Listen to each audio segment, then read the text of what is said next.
We're your hosts, Aaron Bacus and Jason Kindler. We like to sit down with our guests to hear their journey, their challenges, and how they impact the local community. So grab a seat, tune in, and let's get inspired by Jacksonville's everyday workforce. Welcome to Hometown Jax. Billy Wagner, I'm really happy to have you here. Thank you for being on the podcast. This is going to be amazing. People, just want to introduce you to Billy. He owns one of the most successful insurance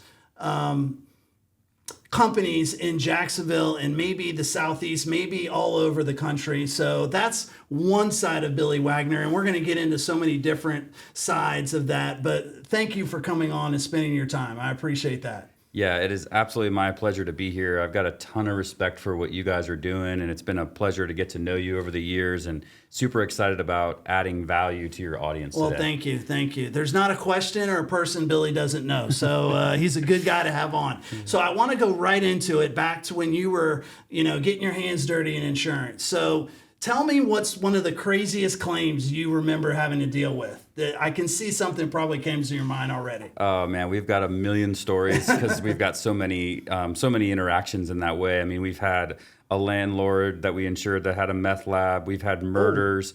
We've had, a engagement ring, $20,000 engagement ring, turning in it as a claim and then finding out 2 months later that the dog had eaten it and they found it in the yard, if you get what I mean. Oh my gosh.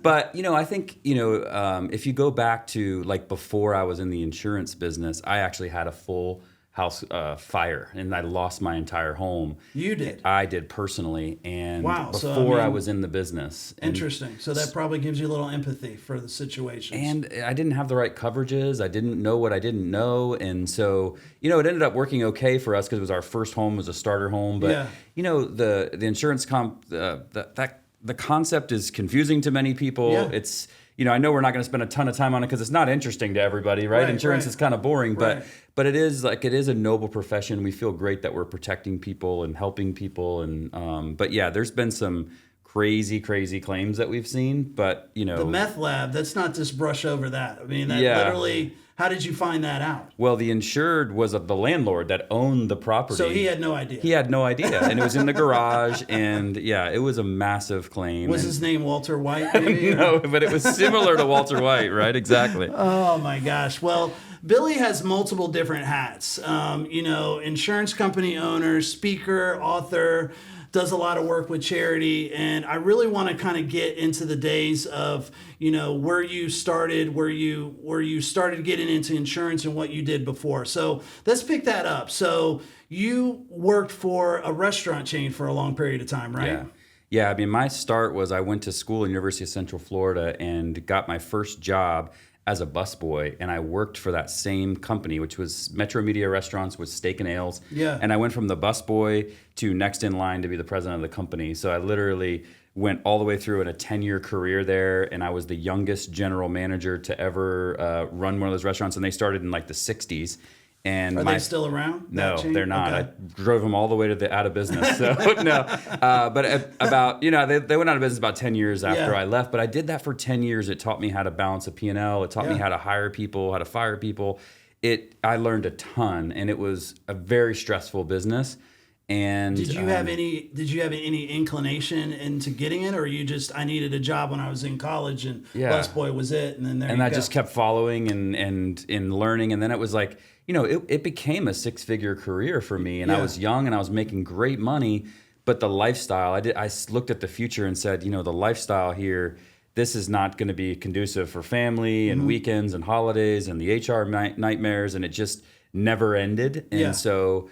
In about 2006, I've really only had like 2 jobs in a sense, right? Like that's kind of what I was getting at. Yeah, but when I was younger, I had my own pressure washing business and stuff like that, like high school jobs. You've always been entrepreneurial spirit. Yeah, and I've always wanted to kind of do my own thing. Did that come from your parents? You think? Yeah, my parents were very entrepreneurial as well. They had a bunch of rental properties.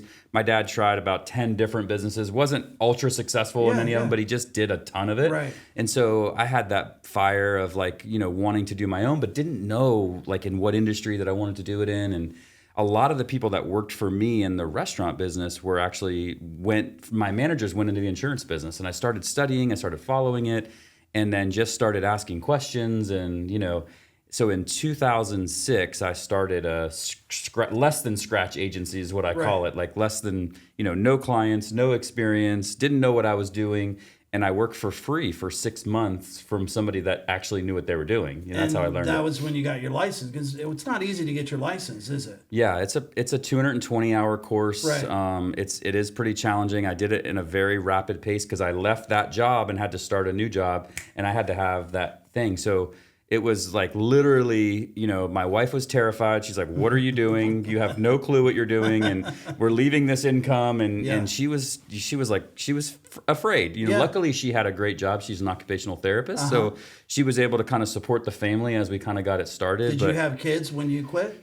No, I did not. It was right shortly after, a couple years later. So it's kind of if you reverse engineer it, like the timing was actually really perfect because we really did it when I could make a big risk like that, because before we had a family and she was able to kind of help fund that risk. And I was working 90 hours a week. She was working 80 hours a week. And, it was tough. I mean, like, I can't even describe a more humble beginning, right? Like a lot of people see like, oh yeah, you're very successful. This was not an overnight thing. This was a very long process. And I would go in at 7 a.m. and I would get home around 8 p.m. every single night.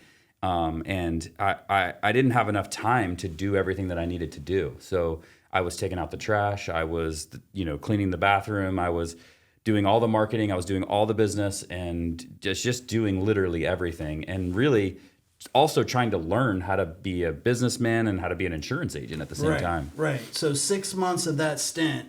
And then is that where Brightway came into the picture? Or? Yeah. So it was before Brightway was started, but the founder of Brightway is who I worked for 6 months for free.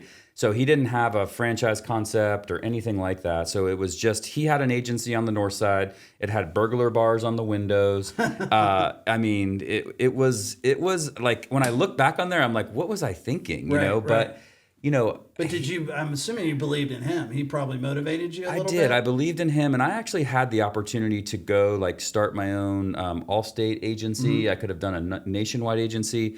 I was also talking to State Farm. So I had a bunch of different options.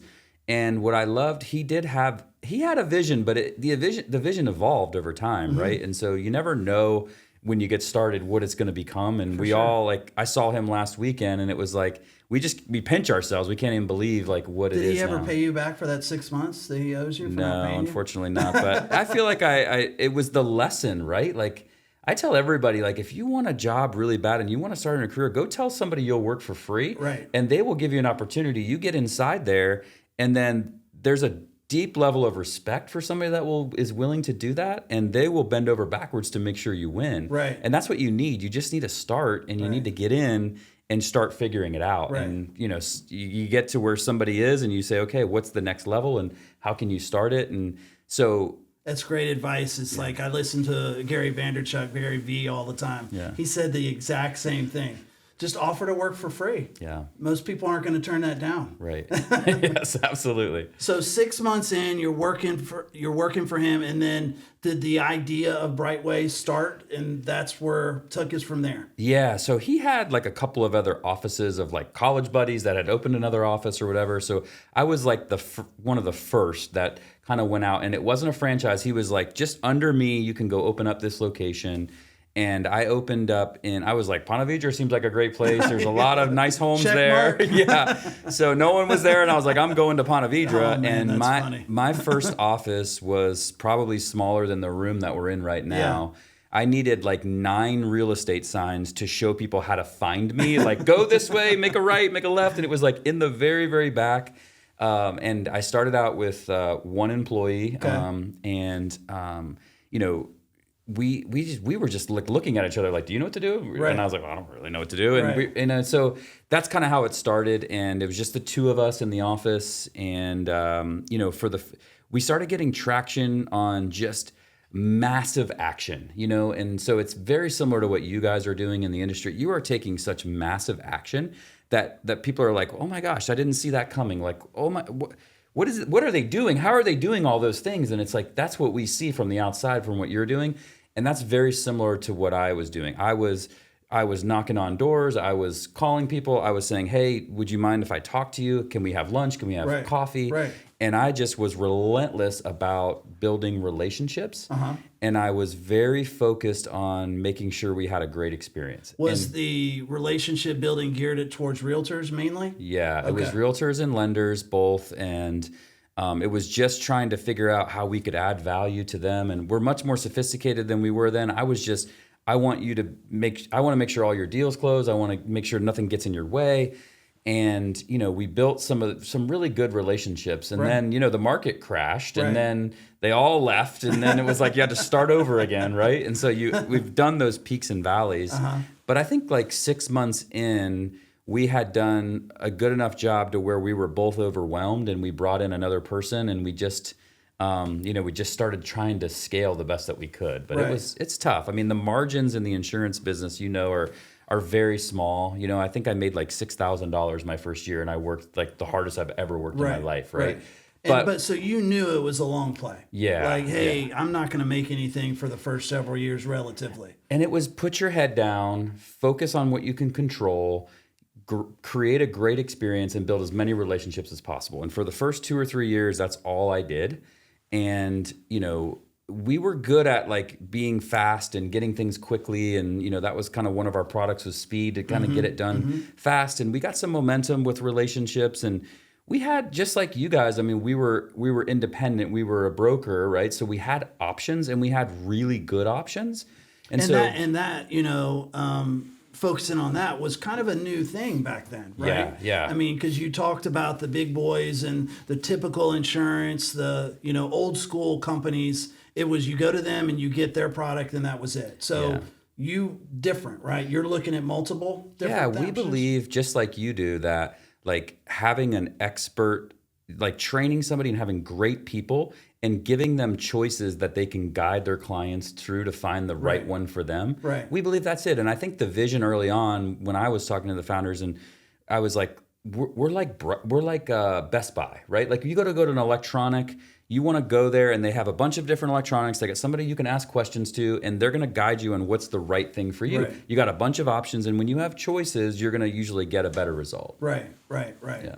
So take us from there. So that's a couple years. And then did Brightway start going to the franchise model at that point? Yeah, so it was a couple years in. I was the number one person. They had like 5 offices by that time. They were kind of adding offices, and I was the number one person. And they came, and I actually referred a friend, and the friend like halfway through, they're like, "We're making this a franchise," and they charged a franchise fee. And they had a vision of expanding nationally. I think they got some insights from the Firehouse guys, right? They're local, and they were able to expand, and they came up with this concept of having a territory. And so I was the first one to buy those franchise rights to build out a territory of 10 locations. Okay. And so I did that early on. I wrote them a big check when it wasn't worth anything. Right. But they started selling. Just doubling down on your belief in risk. Yeah, trusting that we had the right business plan, we had the right vision, and made that investment. And but it was like right in the middle of where we were starting to get some traction. But then I was also building out 10 locations, and finding franchises and all that stuff. And so it was a crazy time, really, really crazy time. Were you running all the locations and were your employees in there, or you were franchising them out to other people? Yeah, so I was like almost like a master agent, right? Where I had the main location, I had a messy kitchen, and I was like, I had already proven the concept, right? I was like, I was killing it a little bit compared to most others. And so then, the first franchise I sold was to Donna Bavier, right? So locally in town. And she was running that organization, but I was her guide. I was helping her. We were doing plans together, and I had an ownership piece in the revenue. And so, and I did that for 10 years. And we built a massive $50 million agency through those 10 locations. And it was pretty cool. Yeah, really, that's really cool. Amazing. Well, that's what I wanted to kind of really reiterate is like, you were in the trenches, started from zero, calling on realtors, explaining your value proposition, giving them options, and literally, can you remember your first policy? Oh, yeah. I mean, I remember we used to have a binder log where we had to write down every single one. And there was like a personal friend, Right. that was the first one, but I still I have that binder log still, wow. of those first, 300 policies or whatever that we wrote. And man, they were hard. I mean, they were so hard. Right. Like everything was a chore because you just didn't know what you didn't know. Right. And, Well, not only are you trying to get the business, you're handling the business. And then if something happens to their house or car, you're talking to them through that. So Yeah. it's kind of a multi-phase operation and hard to do them all at the same time. yeah, it's very hard. And it's like trying to decide what the right thing to work on and when. And the way I give people advice now is I say, almost think of it like when you start a career, you start doing something that it's like, this is your freshman year. When you first start a business, it's your freshman year. You've got to build a foundation. You got to put your head down.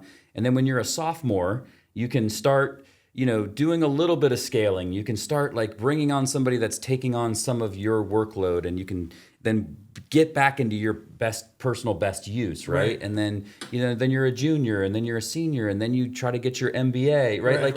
Right. That's how I kind of look at it, is there's phases to the journey.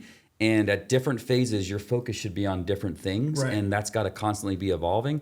But you also have to have the vision for the future. You have to say, okay, this is where we're going. I know we're going there. And, I think the other thing that was really important for us is we were always chasing something. We were always done, next, what's the next goal? Big I remember goals. we wanted to be we wanted to write $1 million a year. That was the first thing we were trying to do. Right. And then it was 2 million and 3 million Right. and 4 million. So it was just, and then we wanted to add 2 people and 3 people. And so we just had these goals that we were chasing, Right. Always. Right. Always laying it out there. Yeah. Was there ever a point where in the beginning you're like, man, I want to go back to the restaurant business? I mean, real talk, was there scary points at that point? Yeah. Hey, I'm not sure if this is the right path for me. Yeah, I think that it was scary really in the first 2 or 3 years, but the great thing about it. So that's really a good Yeah, point. And yeah. I listened to a lot of podcasts. Yeah. And that's the thing that I liked. It was scary for a couple years. Yeah. Is what you're saying. Because then it's like a snowball rolling down the mountain, right? So you get a little bit, it goes down a little bit, and it gets a little bit bigger, and it's getting a little bit momentum. Yeah. And so with the way that our business worked, and it's the same with any business, you get a little momentum, the next day is always better than the last, right? Tomorrow's always going to be better because you've got more relationships, you've learned more, you've done the work now to make tomorrow better, So that's what's the key, is the amount of daily activity and doing all that thing so that tomorrow is better. And by the time we were 3 years in, we knew we were going to be successful because, again, you've got a foundation of clients, and those clients are sending you referrals, and you're building, it's all building off of each other. But in the first 2 or 3 years, I was like, what am I doing? This is crazy. And then, you have your head down, and then you talk to your tax guy, and he's like, well, this is all you made. And we're like, okay, great. Let's get back after it. And it's very demotivating, honestly, that first few years. But, no regrets, right? Yeah. No regrets at all. Anything worth doing is hard in the beginning. Otherwise, everyone would do it. No doubt.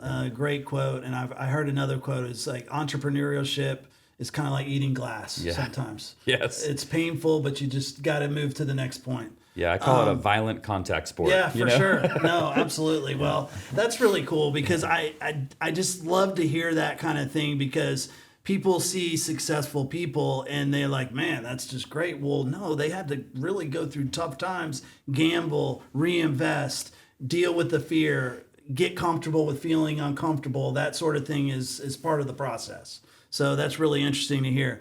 So going into your business now, I know you're very methodical. You're very process oriented. We've talked about it many times. And I thought was really interesting is you have a 21-step process for hiring people.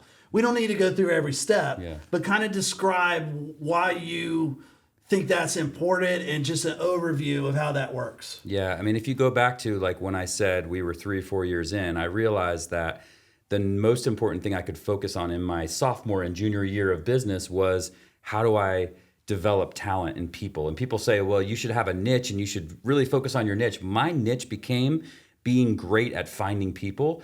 And the reason I have 21 steps is because I've made that many mistakes. So every time I made a mistake, I added a step.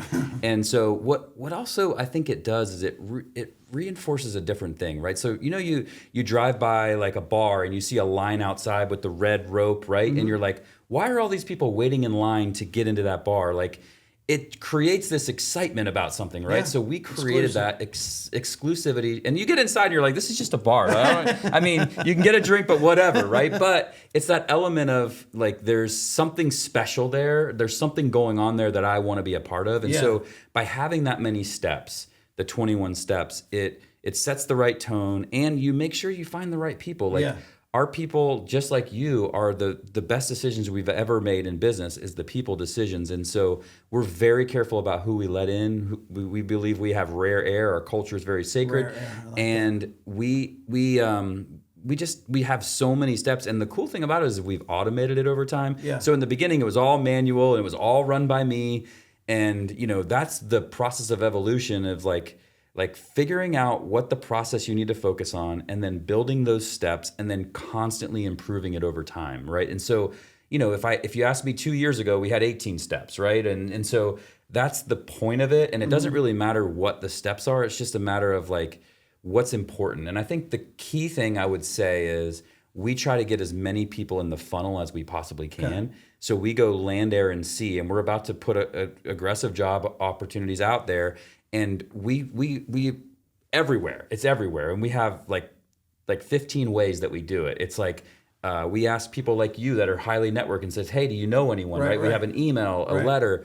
We have social media posts, and we just blast it everywhere. And what you want, and we put testimonials from our team inside of our ads, went up 500% in the response. Interesting. And so we also recorded our staff saying why they loved working there. We put it on our videos inside of our hiring website. We built a hiring website that automates everything. So over time, we've gotten better, but I think it's just more about like you should have a process.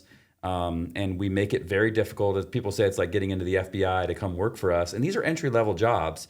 But it's important that we get the right people. But you built, I mean, you don't have a huge staff, though, do you? But you actually took the time and expense to build a website to facilitate the 21 steps. Yeah, I mean, we only hire 2 or 3 people a year. We've got 16 employees, so it's not a... Now, our model is different. If we were a traditional agency that did all of our own service in-house, we would have 50, but we don't.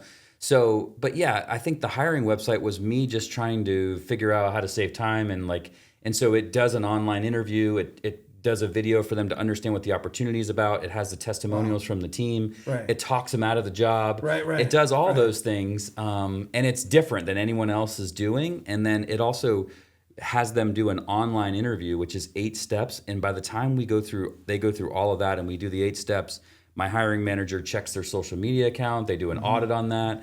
And then she narrows, 300 applicants down to like 15 just on that first step. Well, but that's the key. You've been able to figured out a way to generate a lot of applicants.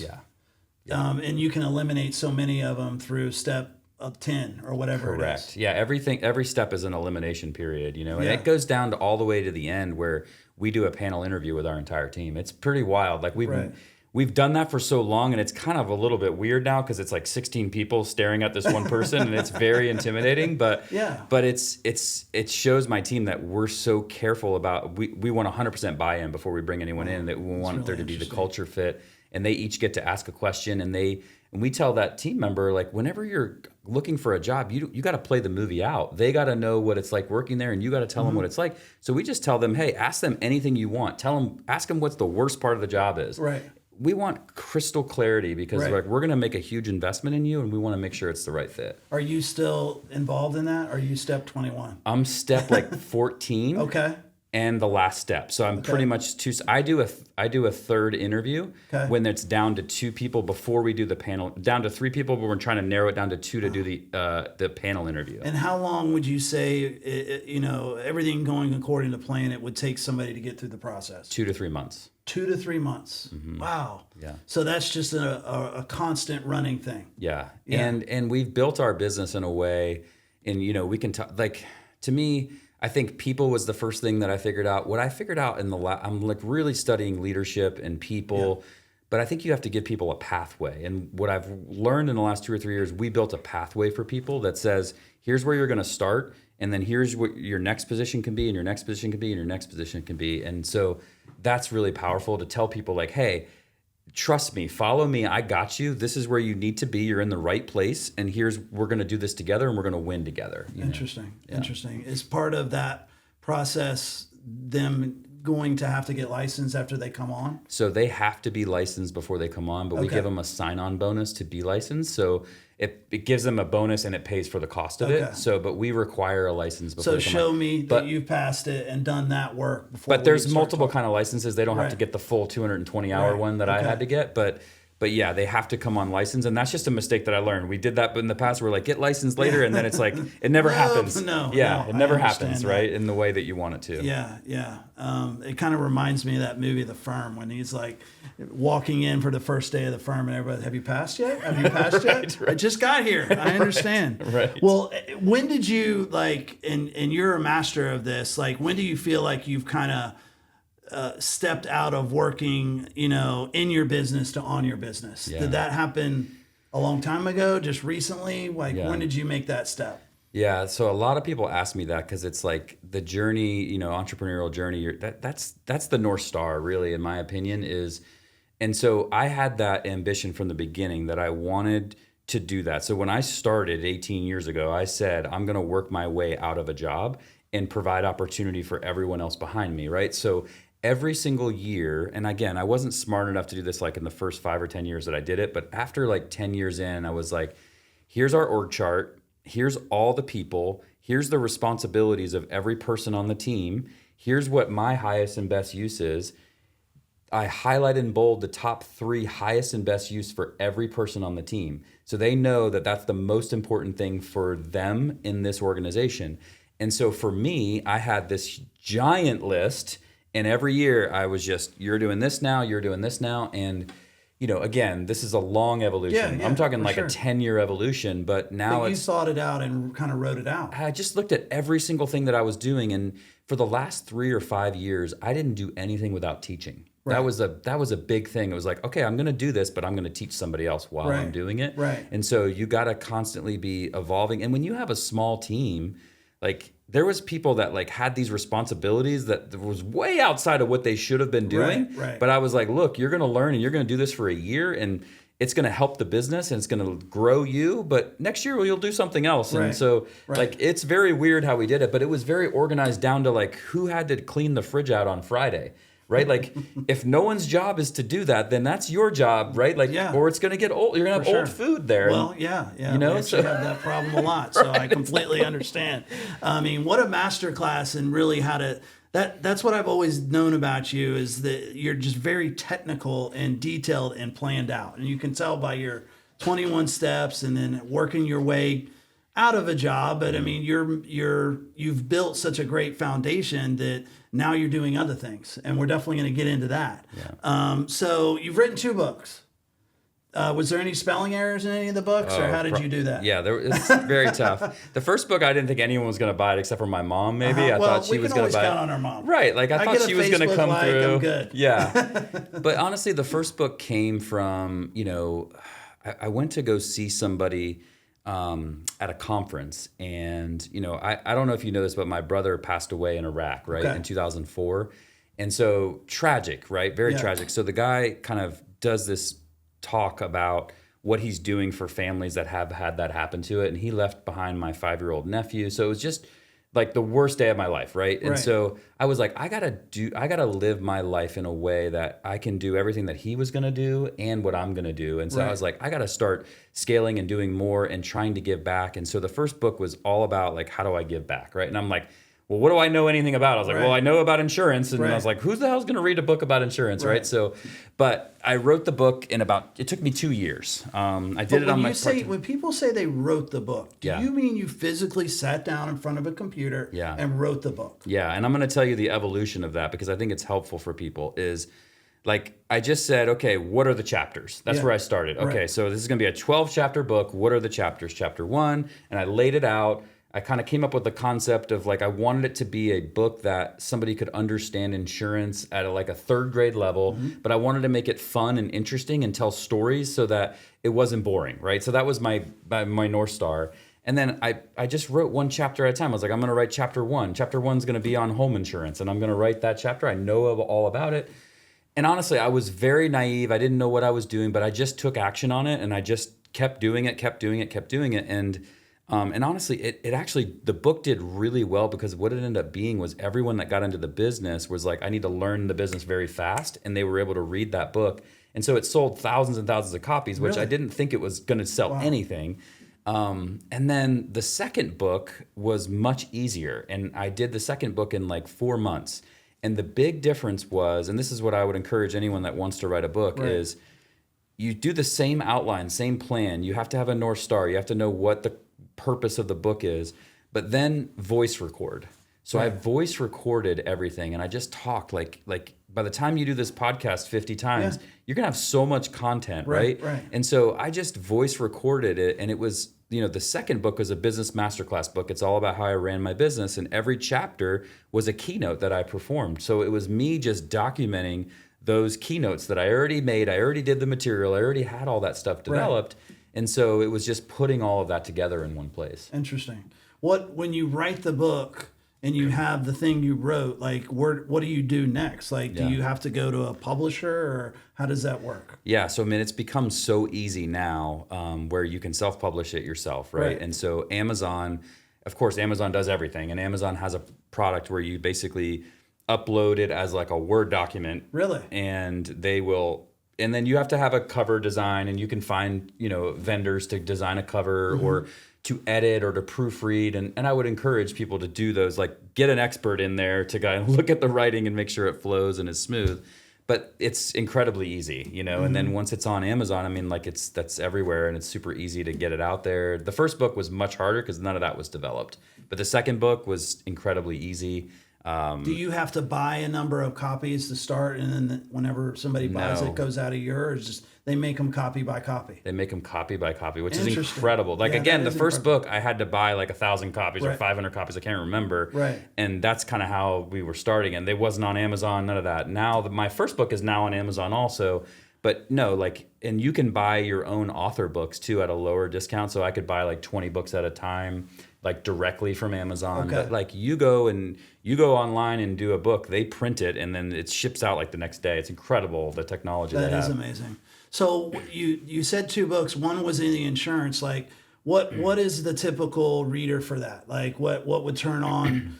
What would that reader look like? What are they interested in? Yeah, this is just really giving them an overview of what the concept of insurance is. So a lot of people, like I said, getting into the industry, were reading that to learn about the business. But it's also like anybody that's, you deal with insurance on a day-to-day basis. If you wanted like a Cliff Notes version of what it is and to learn it, it's a quick read. None of the books I've written were very long, but what my books, the second book especially, is very important to me is it's not a strategy book, it's tactical. So like when somebody reads it, it's basically business owners reading it, and it's dog-eared, it's highlighted, these are the steps, these are the tactics. And that's a book that I want to read. I want to read a book where I'm like, that's a great idea, I'm going to do that, I'm going to do that. That's what I wrote it for, to take action. Has that one sold as many copies as your first Way one? more. Really? Yeah, way more. Like how many? I mean, we're over 3,000 right now on that.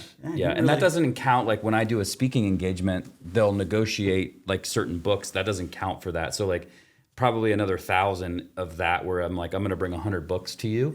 But the funny story is like when I was getting advice from a bunch of people, and this is again, the person that I got to was a company called Scribe, which is an amazing company. They wrote David Goggins' book, right? And what they wanted to charge was crazy, and I'm sure they're worth it, right? Maybe, but I asked them. I said, "Well, what's a best-selling, nonfiction book?" And they said, "You'll be lucky to sell 1,000 copies." And I'm like, "Well, that's not worth it, I mean, I'm not going to share it was a lot, right?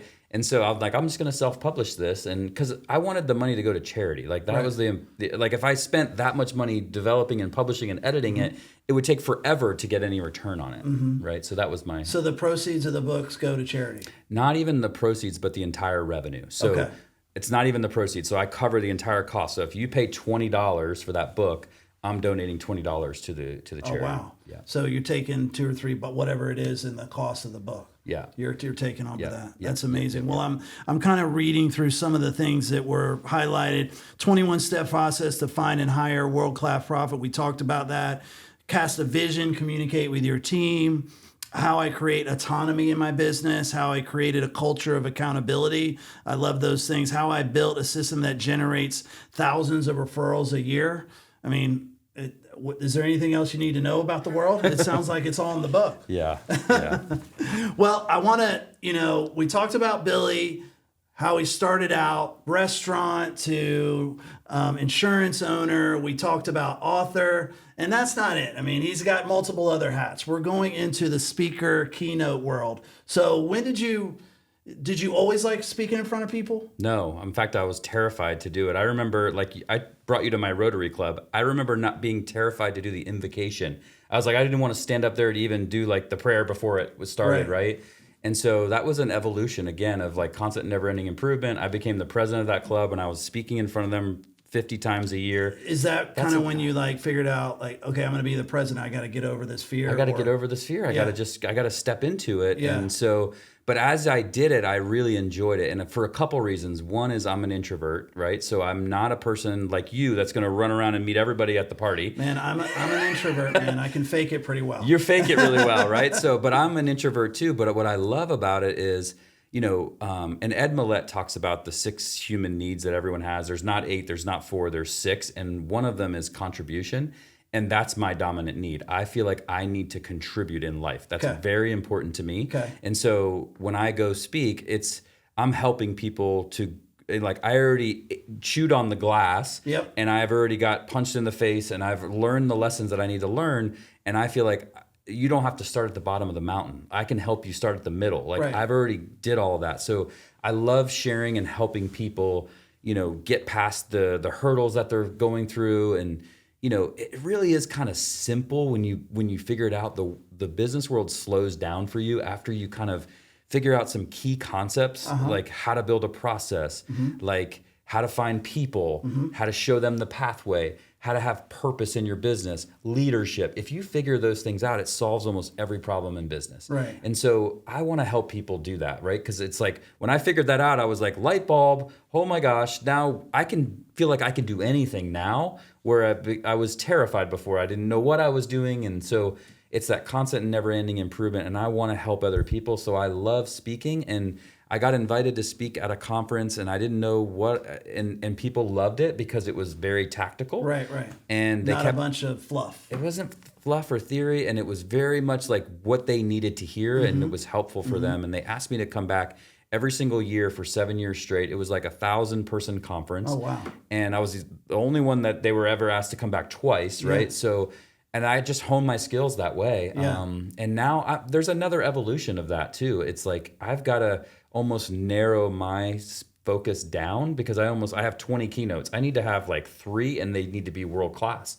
So that's my next level, is like, how do I make 3 world class ones? Completely memorized? I mean, or do you have notes or? No, but what I've learned, there's a couple things. I've been studying this. Again, I'm trying to get better. It's like everything I'm trying to learn, it's like there's so much resources now. If you really want to be world class, there's so many things, right? So the key, I think, to speaking is lots of practice, lots of preparation. Like you should spend 10 times the amount, at least for the amount of time you're talking, having an amazing opening that leads them right into a story. Right. Like, it is right into it. Like you don't do anything else. You go right into a story. You capture their attention. Right. And you keep the audience engaged. You make it specific to them. Even if you have a keynote, you should know what winning looks like in that keynote. Talk their language, all those things. Are these generally insurance groups you're talking to? Or? I've been doing business owners. I've done some schools. I've done some insurance companies.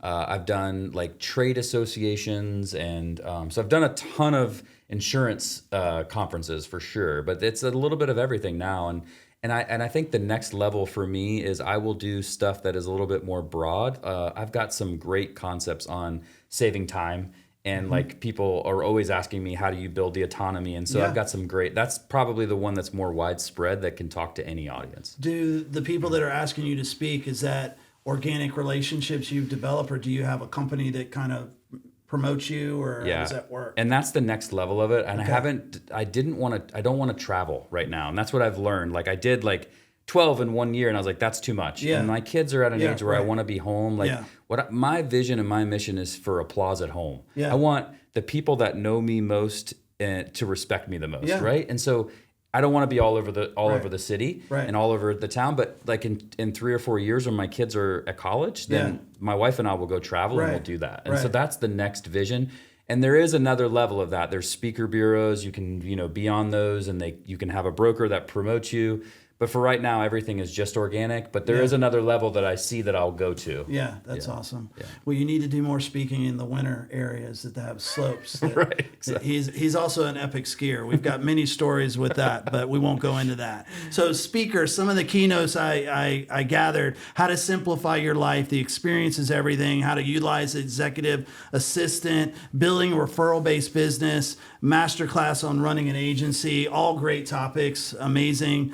Billy Wagner, the speaker. Now we're going to move into another component of Billy Wagner. He is the universal man here, a Renaissance man, is charity. So I wrote down, just doing my research on you, 5 different ones that it looks like you've been involved with. So we have Big Brother, we have your own, the Wagner Foundation, Rotary Club, Mission House, and Beam. Can you say a little bit about those and kind of where you started and what they mean to you? Yeah. And again, my dominant need is contribution, right? So I always, whenever I had a little bit of scale, I was like, how do I give back? How do I be the example that I want to others to say, okay, that's somebody that's doing well in the community? And so I've constantly been looking for those things, and it's evolved over time, again, just like everything else, right? The first organization that I started with was before my kids were born. I did the Big Brother system, and that was incredible. I did it for 10 years. I won Big Brother of the Year nationally. So Big Brother, I think it's pretty obvious, but essentially they match you up with a kid and you mentor them forever, or? Yeah, so for me, I started with him when he was 8. And so you phase out of the program at 18. So it was a 10-year thing. So at 18, they no longer support the program. But he's still like a part of my family now. Right, like I stay in touch with him all the time, special. and it's absolutely incredible. Yeah. So I started with that. I did Rotary, which Rotary helps me organize all of the things. And then when I started having scale and I had more time in my schedule, I was like, oh, I want to give back. I want to join boards. And I started joining these boards. And I just want to share this because like you got to share the losses too, right? And so I joined the boards, and it wasn't fulfilling the way that I wanted it to be. Too administrative. It was. I could work 40 hours a week and not feel like it was enough because I'm a perfectionist. I wanted to fix everything. Right. And so some boards are easier, some boards are harder, but I did it, and it was rewarding, and I learned. But what I learned was I learned the inside of the nonprofit, and really what I've been doing in the last 2 years is makeover. So Marcus Lemonis does the profit. I'm doing the not-for-profit. So essentially, I'm meeting with the executive director. And Marcus Lemonis lives in Jacksonville. I don't know if you know that. I feel like I knew that. Yeah. So, but I go into and I meet with the executive director, and I say, okay, what are your needs? What are your challenges? How can I help you? And what I found was these nonprofits, they all need the same thing. They need awareness. They need help with their social media, their website. They need help with strategic planning. They need help with video. Yeah. And so I built this process. Imagine that, I built a process, right? And so I did it with Mission House, and we did a makeover. We did a landscape refresh. We pressure washed. We cut down their trees. We replaced their doorbell, things that weren't in their budget. We got strategic planning. We brought in a videographer. We completely transformed that organization and literally poured into them. And then that was the blueprint. And now this can be a national thing. Like these nonprofits, they need the exact same thing. They need organization. They probably need a little business sense with the charity. Absolutely. Yeah. So, and then the one that I'm doing now is with Beam. And so how I've tied it all together is I put my arms around one organization for an entire year. So last year it was Mission House. We raised a ton of money for them. And so when I go speak at, anywhere I'm speaking, and what I say at the end is, if you want, and again, I learned this through trial and error, right? Yeah. So I wrote the book, and I know the book that's not enough. It's not going to make a dent in an organization just from the book proceeds, right? So I was like, what else can I do? So I built my own systems that I call Wagner Way systems. So in the insurance business, everyone wants my access to all my stuff, like the details, and I give them the entire blueprint. Yes. It's like, here it is. It's a Word document. Make it your own, steal it, whatever you want to do. And I make them make a donation directly to the nonprofit. So they get the tax write-off. And so I ask them to make a $997 donation. And so, already with Beam and what I've done this year, we've raised $50,000 from that. 1 year. And we're just getting started, right? And so every time I go speak, I'm promoting Beam. So this is 50,000 from people buying my system. Wow. Right. So I could sell it on my own and then just give them the money. But I was like, I don't want to deal with the financial logistics of it. I don't want there to be anyone thinking anything different. And I'm like, you make the donation directly to them. And so they make it for $9.97 so that the charity knows that it's coming from me. And then we decide how we're going to together transform that organization. So like we're talking to Beam right now about their phone system and like doing landscaping and putting in a sidewalk, whatever we decide that we want to do to lift them up is what we're going to do. And for an entire year, I've got my entire arms around them. So I help them with onboarding an executive assistant for the leader. I'm helping them with hiring. I'm bringing in my team to volunteer there. At Rotary, we made them our big organization, and we're helping them to pay for a refrigerated truck, and we're getting all these grants together. So it's just like my arms are around them.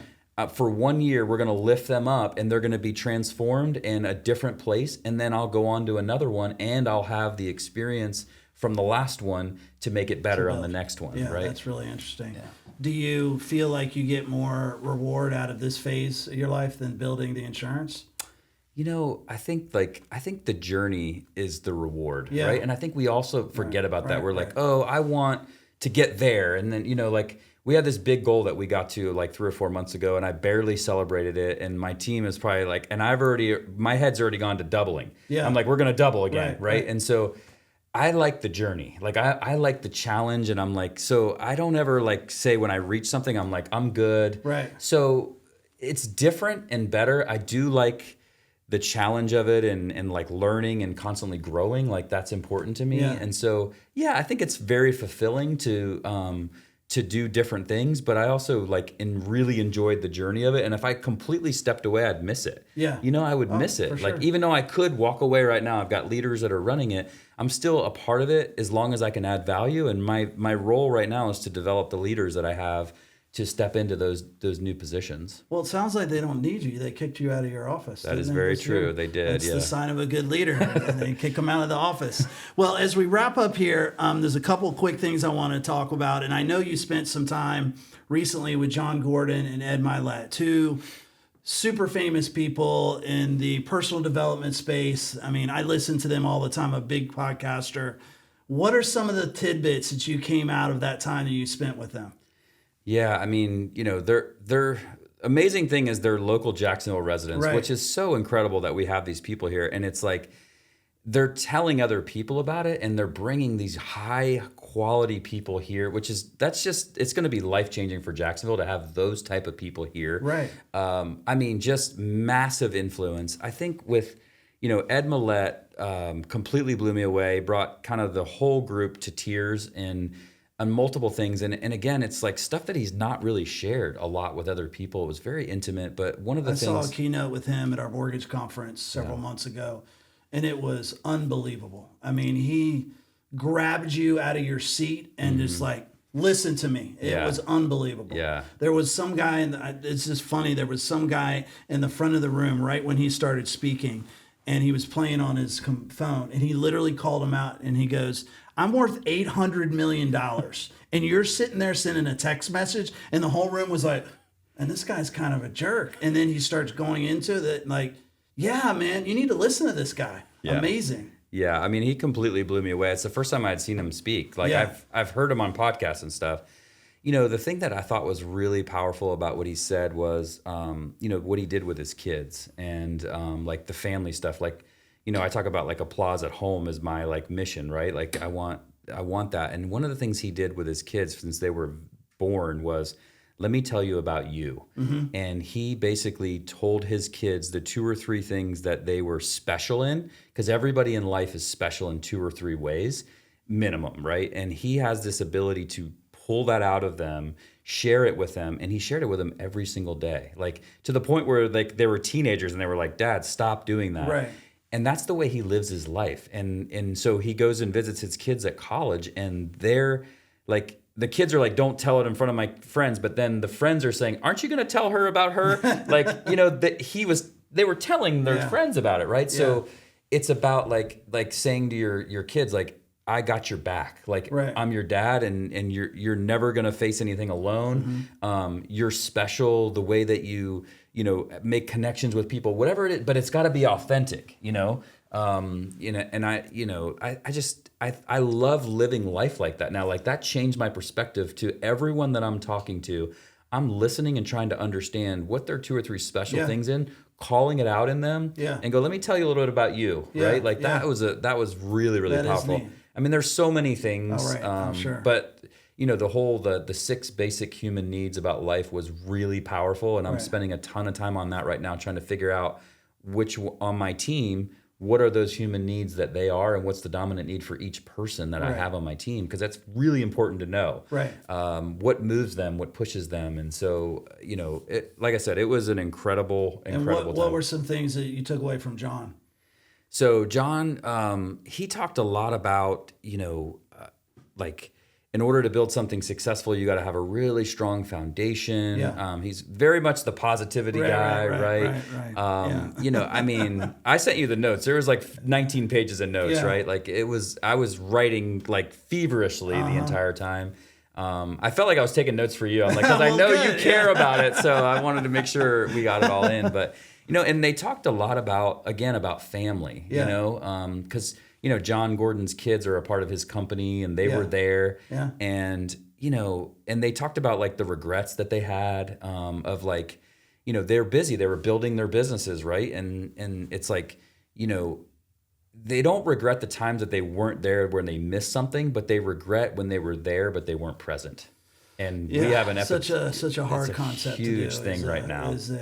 When you're at the baseball game, be at the baseball game. It's kind of the message that they were saying. Yeah, like, I'm guilty as charged, so I understand that. Well, kind of in summary, we've gone over some amazing things about you, but I did want to go back to insurance, and I wanted to ask you, the state of Florida, insurance is a tough thing. It seems like it's getting tougher. Like, where do you see it going? I mean, we've got to have insurance on our house. I mean, there's no ifs, ands, or buts. What do you think the future will look like with that? Yeah, and I'm a glass half full person. I can tell you that the last 5 years was incredibly challenging. It was the hardest market. We had 11 companies go insolvent. Rates were going up. The people were being punished. And a lot of it was litigation related. A lot of it was bad laws that people were taking advantage of. It was, a combination of all those things. And so I will tell you that tomorrow is going to be better. I will tell you that for the first time, we have started to see like renewal rates go down, which has not happened in 8 years, right? The rates always go up, right? So we're starting to see some of that happening. The storms, we had 3 hurricanes that didn't help things. But we've solved the fraud litigation issue, and that's completely been solved. So, but it takes, an 18, 24 months for that to start cycling through because reinsurance companies and insurance companies want to see the results of the law change before they're going to change rates, right? So we're also seeing, 6 or 8 new companies coming into the market, which is super healthy. Yeah. We need that desperately. Right. We have a state insurance company that is the largest company in the state of Florida, in the country, and it's a state insurer. So that's getting depopulated. So I think that I see the light at the end of the tunnel. People are, ask me like, how's the market in Florida? I'm like, well, we're still in hell, but it's not as hot. So it's but the weather's really nice. It's cooling off a little bit. And I think like the next 5 years is going to be much better for the consumer, which is, to me, that's the most important thing. I don't like representing a product that people are mad at. They're frustrated and what ends up happening is sometimes the coverages get reduced because of the fraud happening, and it's like the rates are higher, the coverage is less, and I don't like that. And so I'm a big proponent of making things more simple. I'm in Tallahassee trying to talk to the legislators about what we need to change to make it better. And we need it for the real estate community. We need it for a thriving economy. We need it to be healthy. And so I see it heading in the right direction. Yeah, Positive note. That's great news. I appreciate that. I think a lot of people will get some good news out of that. Well, this was amazing. I feel like I could go on for hours, but it was great to hear the evolution of Billy Wagner. It's going to be exciting where Billy Wagner goes. Just don't forget Aaron Bacus, okay? I want to be able to still have your cell phone number. But it was great talking to you. I really appreciate you having you on the podcast. Absolutely. Thank you, Billy. Absolutely loved it. It was great to be with you. Yep. The Hometown Jax podcast is recorded and produced by First Coast Mortgage Funding, located in the heart of Jacksonville. Do you want to be our next guest? Visit our website at hometownjaxpodcast.com. We can't wait to hear your story.